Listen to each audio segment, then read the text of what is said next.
Bonjour et bienvenue à tous dans le journal de l'économie. Un déficit auquel est confrontée l'économie nationale, celui de liquidité. Sur le marché monétaire, les établissements de crédit recourent à la Banque centrale pour couvrir leurs besoins en liquidité. Bien, sachez que cette insuffisance s'est encore accentuée. Elle est passée à 51,1 milliards de dirhams à fin juillet, soit 11 milliards en plus. Alors, c'est ce que vient d'indiquer Banque al-Maghrib dans son rapport sur la politique monétaire. Cette évolution est principalement due à la baisse des réserves nettes de change.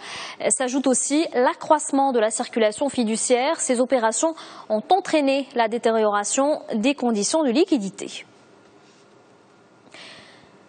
Et pour aider les banques à faire face au déficit de leur trésorerie, Banque al-Maghrib continue d'alimenter le marché monétaire. Durant les 7 premiers mois de l'année, le montant injecté a atteint 53 milliards de dirhams. 33 milliards de ces injections ont été servies au titre des avances à 7 jours. Elles ont été réalisées sur appel d'offres au taux de 3%. Et voici justement les conclusions d'un rapport publié par le Conseil de la concurrence. Il concerne le secteur bancaire marocain, un secteur décrit dans le document comme un oligopole avec frange compétitive. Sur les 19 établissements financiers opérant dans le royaume, 2 se distinguent, la Banque Populaire et Attijari Wafa Bank. Les 2 banques se taillent la part du lion en termes de part de marché. Attijari Wafa Bank caracole en tête avec 25%, alors que la Banque Populaire détient 24%. Et ce n'est pas tout.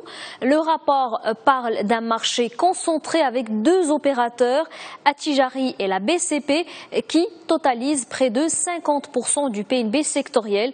Pour ce qui est des capitaux, l'État reste le premier actionnaire du secteur, contrôle 7 établissements, 8 autres sont constitués de capitaux étrangers et 3 à capitaux privés, plus une banque mutualiste. La concurrence entre tous ces établissements se fait à travers le taux d'intérêt, mais aussi les tarifs des prestations. Et dans l'actualité aussi, le panier de la ménagère coûte plus cher. C'est ce qu'on retient des derniers chiffres du Haut Commissariat au Plan. Les prix des produits de consommation grimpent de nouveau. Le portefeuille de la ménagère va donc encore souffrir. L'indice des prix a progressé de 0,1% en juillet.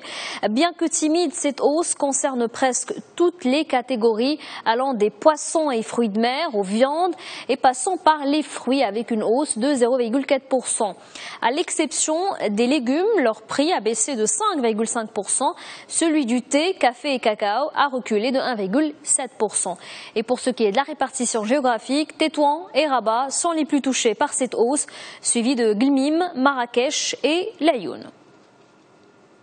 Et avant de terminer, un mot d'high-tech. 2 ans après la commercialisation de Windows 8, Microsoft s'apprête à lancer la nouvelle version de son système d'exploitation. Le futur Windows 9, le géant américain de l'informatique, pourrait présenter ce produit le 30 septembre prochain. Dans cette nouvelle version, le menu démarrer devrait être de retour. Il faut dire que sa disparition sur Windows 8 avait fait réagir de nombreux utilisateurs. Windows 8, justement, qui a connu un succès mitigé. Microsoft n'est pas parvenu à imposer son système d'exploitation sur le marché des smartphones. Son intention était de rattraper ses concurrents Google et Apple. Voilà pour l'actualité économique. Très bonne journée à tous sur notre antenne.